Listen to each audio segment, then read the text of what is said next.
feel like I wish we were all sitting around a table with some beers or coffee or water in your case, John. I don't know that you drink anything but water. It's true. I'm solely water. I don't know if I have the technical capacity to bring us around a table and record that. So sorry, No. we're stuck in virtual world for the rest of time on the Wedge Live podcast. No, I think, there's a lot. I'm not a person with anxiety, but there is a lot in what you said, Ryan, that I resonate with in terms of the act of like trying to have or maintain or grow or end friendships in the context of the pandemic. Like relating to people has been more difficult, continues to be more difficult.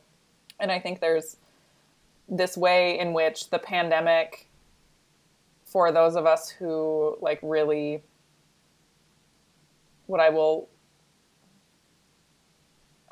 the phrase I want to use is take it seriously, but I think that comes across as more judgmental than I mean it to be. But who like we're really paying attention and like we're more COVID cautious. There was also this thing that happened where with pods, right? Where like some people had pods and some of us did not. I was a person without a pod, right? Wherein you were forced into this immediate evaluation of your friendships relative to other people's friendships, right? Where like some people had the closeness with certain groups to be able to pod and do that confidently and know that like these were their people, the ones they wanted to see all the time. They were able to like structure their life around a friendship or relationship in a way that some of us were not able to. And so there was this comparison thing that happened, right? Where it was like, oh, I don't have it. Like the narrative in my head, right, was like, I don't have anybody to pod with, therefore I'm garbage and I don't have any friends, right? And so that sort of thinking is like obviously deeply just like rooted in an anxiety spiral, even though I'm not a person with anxiety. So just thinking about like, there were lots of things that the sort of upheaval of the pandemic did do in terms of like giving what Peggy Sue was saying, I received as like giving us clarity about which relationships matter. And then I think also giving us clarity about like what is the actual state of those relationships in ways that like sometimes is helpful and sometimes feeds into like cycles of anxiety or self-judgment in ways that are like not actually helpful, right? Like I could not pod with my sister because like she was a person with celiacs and like then her wife was pregnant and they were just like not podding with people except for, you know, her wife's parents for like real legitimate reasons, right? And that had nothing to do with me. And so, yeah, I think there's just like this intersection of the pandemic with a lot of all of our like mental health stuff, our emotional health stuff, our like you name it, that just really amplified things in a really big way. I think that there's so much like, I feel like even pre-pandemic or like during the pandemic, watching people like pod together and just being like, oh, I don't have that. Or like these friend groups that are like constantly like on vacation together or whatever.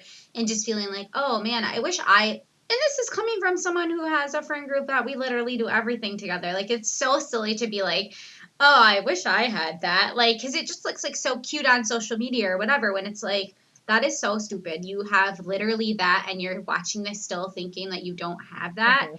And the amount of times that in scenarios like that where, you know, you've had that thought like, oh, that looks so fun. And then you maybe reach out to one of those people and was like, oh, like, how was your time? How was it? And then they're telling you it's terrible or they didn't have fun. And like social media is just like such a liar. And in the pandemic, then that's all you get, right? Because you're not like literally the first year of the pandemic, glorious year of my life. I just literally played Switch. And this is as like an extreme extrovert though, like working from home. Between sobbing uncontrollably in your bed, it was glorious and you played the Switch. You had some it was so high highs glorious. And low lows. It was absolutely that. It was like, I'm either like sobbing about having to go to the grocery store because I'm definitely going to catch a pandemic and die. Or like, it's just having the best day of my life, like working until 4:30 p.m. and then playing Animal Crossing for 4 hours every night. Like incredible. You know what? If you survive the pandemic in a 700 square foot apartment with your future spouse, like we did, like we're definitely never going to divorce court, right? Like we made it. But I think in that scenario where your only other like existence is, you know, I was literally not even seeing my mom, right? Like I was so scared that I wasn't even seeing, like, you know, we weren't seeing our parents. um you know, we had like social media showing us like all these things, like the people making terrible choices or these people who are potting and having like these really beautiful spaces. And it's just it can bring out that anxiety to such a new level when you're already experiencing just such like sadness and grief for this like full, you know, I think even now, these full 3 years that we have lost and continue to lose, right? But at the same time, like, social media is just such a liar, and it's like so fake, and like no part of it is real. Nothing is real, and when it comes to the internet, and this is someone who uses social media a lot, the friendships that you see on social media or like the glimpses into people's relationships on social media is just, it cannot be captured in its fullest and realest way. And so even if you're seeing something, you're not seeing the full picture of whatever those relationships look like.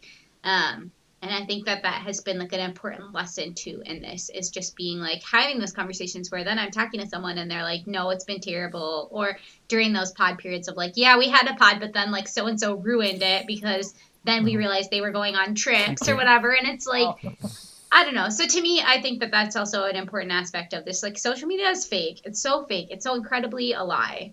And that is a thing that I like to tell my anxiety. Yeah.